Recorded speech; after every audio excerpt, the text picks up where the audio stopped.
Kwanza tumekuwa na kikao kizuri, tulialikwa na Mheshimiwa Waziri Profesa Palamagamba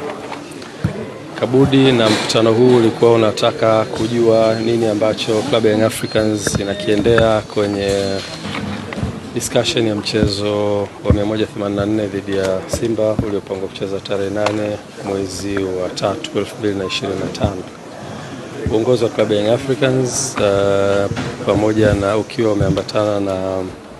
excom wake wote pamoja na mtendaji mkuu uliweza kukutana na Mheshimiwa Waziri na Mheshimiwa Naibu Waziri, Mheshimiwa Katibu Mkuu, Mheshimiwa Naibu Katibu Mkuu na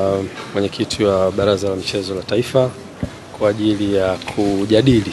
kitu ambacho kilitokea. Bahati nzuri Club ya Young Africans kupata nafasi ya kufikisha yale ambayo ni ya msingi kabisa yanayohusiana na mchezo ule,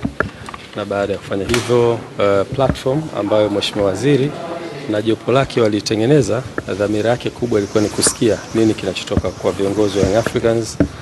na sisi wakati wote tukiwa kama viongozi tunasimamia interest ya taasisi yetu, ambayo taasisi yetu inasimamia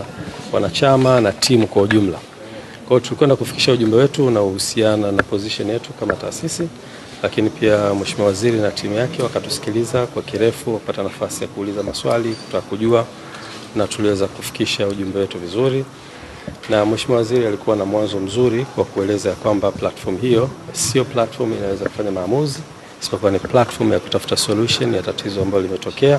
Kwa hiyo alikuwa anataka kujifunza kutoka kwa Young Africans nini hasa kinachowasibu na nini position yao. Kwa hiyo tumeweza kufikisha yote ambayo tunastahili kuyafikisha kama viongozi, ambayo yanabeba ujumbe wa kamati ya utendaji, lakini ujumbe wa wanachama wetu na wapenzi na mashabiki waliokuwa nchi nzima. Ujumbe huo umefika, Mheshimiwa Waziri na timu yake wamepokea, tumewaachia wafanye kazi na tumekubaliana tutakuwa na vikao vingine endelevu kwa ajili ya kutafuta solution ya jambo hili. Kwa hiyo nichukue fursa hii kuifikisha message hii kwenu kwa wanahabari ili muweze kujulisha umma wa Tanzania, lakini pia nichukue fursa hii kuambia wanachama na mashabiki wa Club ya Young Africans,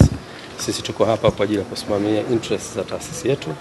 na ni watoe hofu ya namna yoyote, wasiingiwe na hofu ya namna yoyote. Viongozi wao ni viongozi imara